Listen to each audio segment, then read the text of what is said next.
നമസ്കാരം, ഞാൻ ഡോക്ടർ ദിവ്യ. ഇന്നത്തെ ഹെൽത്ത് ടോക്സിലേക്ക് എല്ലാവർക്കും സ്വാഗതം.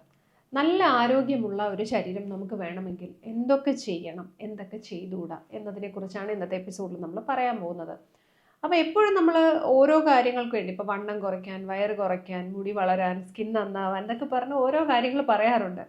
പക്ഷേ ഇതൊന്നുമല്ലാത്ത, ഒരുപാട് പൊടിക്കൈകളൊന്നുമല്ലാത്ത പൂർണ്ണ ആരോഗ്യത്തിന് വേണ്ടി എന്നാൽ നമ്മൾ ദിവസവും ശ്രദ്ധിക്കേണ്ട കുറച്ച് കാര്യങ്ങളുണ്ട്. അപ്പോൾ ഇത് ചെയ്തില്ലെങ്കിൽ ആരോഗ്യം മെച്ചപ്പെടുത്തില്ലെന്ന് മാത്രമല്ല, നമുക്ക് ആരോഗ്യത്തിന് ദോഷം ഉണ്ടാവുകയും ചെയ്യും. അങ്ങനെ കുറച്ച് കാര്യങ്ങളെക്കുറിച്ച് ഇന്നത്തെ എപ്പിസോഡിൽ നമുക്ക് മനസ്സിലാക്കാം.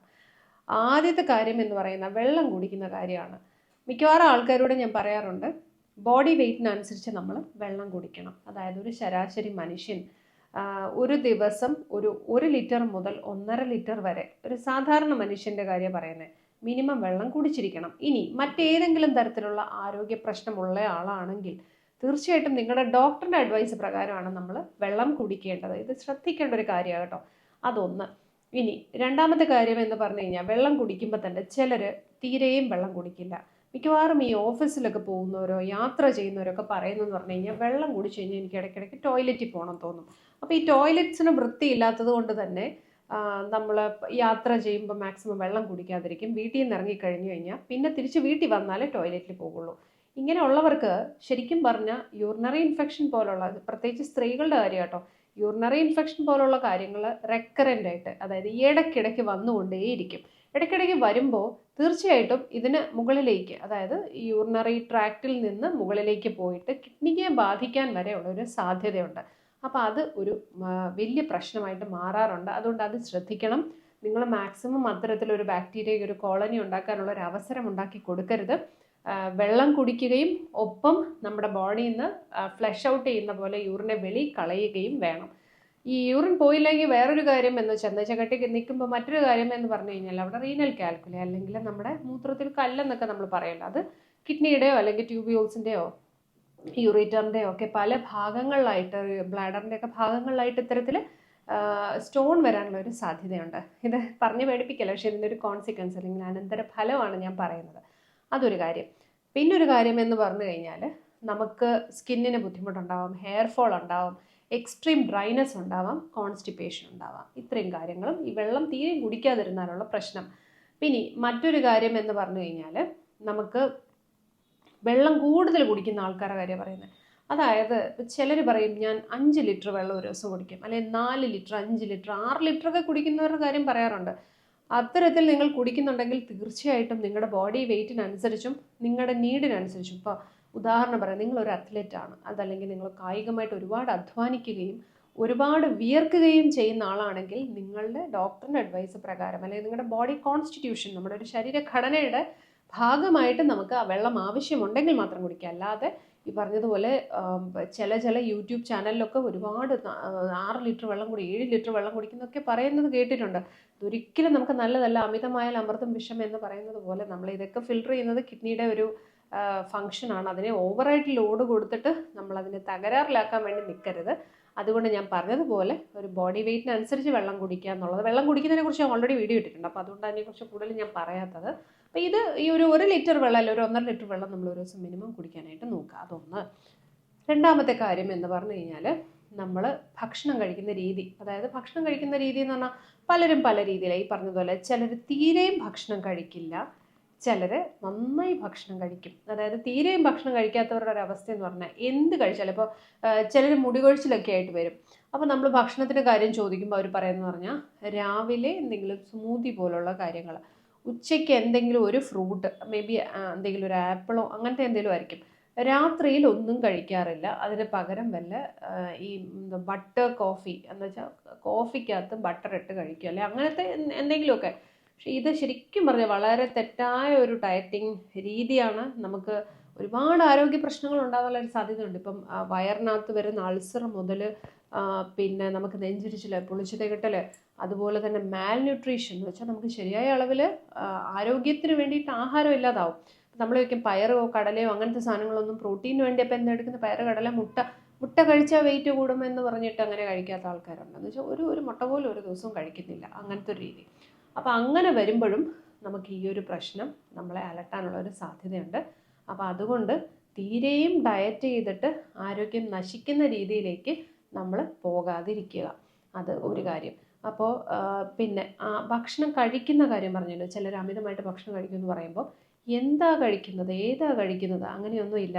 ഞാൻ നേരത്തെ മുട്ട തീരെയും കഴിക്കാത്ത ആൾക്കാരെ കുറിച്ച് പറഞ്ഞപ്പോൾ ഇപ്പം ജിമ്മിലൊക്കെ വർക്കൗട്ട് ചെയ്യുന്ന ആൾക്കാർ ഒരു പേഷ്യൻ്റ് വന്നിട്ട് പറഞ്ഞാണ് 8 മുട്ട മുതൽ 10 മുട്ട, ഞാൻ പറയുന്നത് എഗ് വൈറ്റ് അല്ല, ഹോൾ എഗ്ഗായിട്ട് ഇത്രയും നമ്മളൊരു ദിവസം എടുക്കുന്നു എന്നാണ് പറയുന്നത്.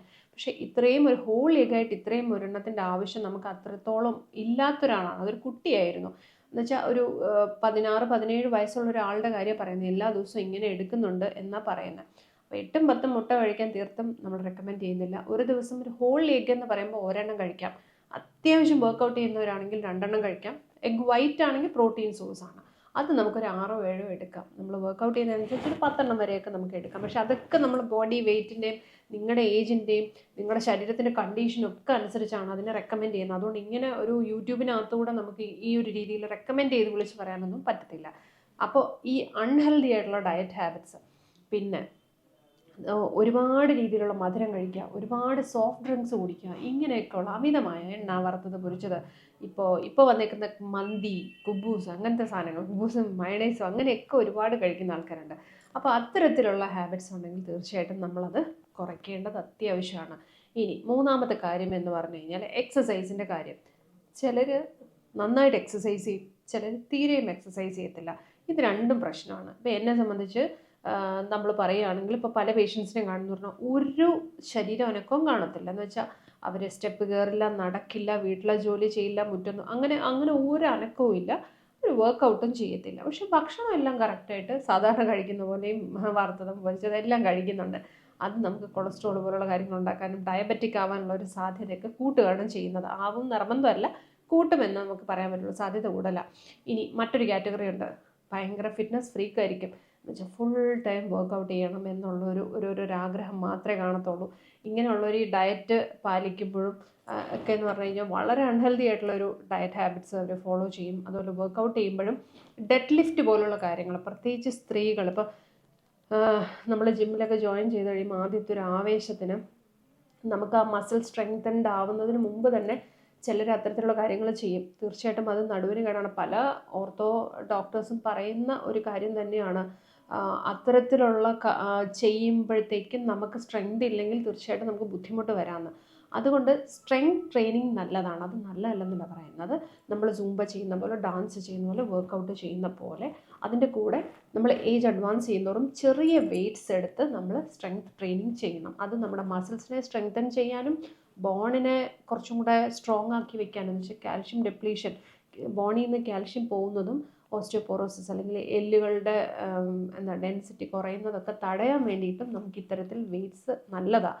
പക്ഷെ ഞാൻ പറഞ്ഞു ഭയങ്കരമായ വെയിറ്റ് എടുത്ത് ഇങ്ങനെ ഡെഡ് ലിഫ്റ്റ് ചെയ്യുന്നതൊന്നും അത്ര അഭികാമ്യമായ കാര്യമായിട്ട് ഇപ്പോൾ പറയുന്നില്ല. പലർക്കും ആരോഗ്യ പ്രശ്നങ്ങൾ ഉണ്ടാകുന്നുണ്ട്. എന്നാൽ ചെറിയ വെയ്റ്റ്സ് വെച്ചിട്ട് നമുക്ക് ചെയ്യുകയും വേണം. അതും ഈ പറഞ്ഞ മാതിരി ഒരു ട്രെയിനിങ് എടുത്ത് നമ്മൾ ചെയ്യുമ്പോൾ മാത്രമേ അതിന് ഗുണം കിട്ടത്തുള്ളൂ. നമ്മൾ അവിടെയും ഇവിടെയും കേട്ടിട്ടോ അല്ലെങ്കിൽ നമ്മുടെ ഇഷ്ടത്തിനോ ചെയ്ത് കഴിഞ്ഞാൽ നമുക്ക് ചിലപ്പം അത് ബുദ്ധിമുട്ടുണ്ടാക്കാം. ഇനി മറ്റൊരു കാര്യം എന്ന് പറഞ്ഞാൽ കറക്റ്റായിട്ട് ഉറങ്ങുക എന്നുള്ളതാണ്. മിക്കവാറും ആൾക്കാർക്ക് ചിലർക്ക് ഉറക്കമില്ല. ചിലർ പറയും 2 മണിവരെയൊക്കെ ഉണർന്ന് കിടക്കും, പിന്നെയും ഉറക്കം വരുന്നില്ല, വളരെയധികം ശ്രമിക്കുന്നു പക്ഷെ നടക്കുന്നില്ല. അപ്പോൾ ഈ ഉറക്കം ഒരു വലിയ ഘടകമാണ്. നന്നായി ഉറങ്ങിയില്ല എന്നുണ്ടെങ്കിൽ മുടി കൊഴിച്ചിൽ, അതുപോലെ തന്നെ വണ്ണം വയ്ക്കാനുള്ള ഒരു സാധ്യത, കോർട്ടിസോളിൻ്റെ ലെവൽ ഇൻക്രീസ് ചെയ്യും, മുഖത്തിൻ്റെ വണ്ണം ഭയങ്കരമായിട്ട് കൂടും.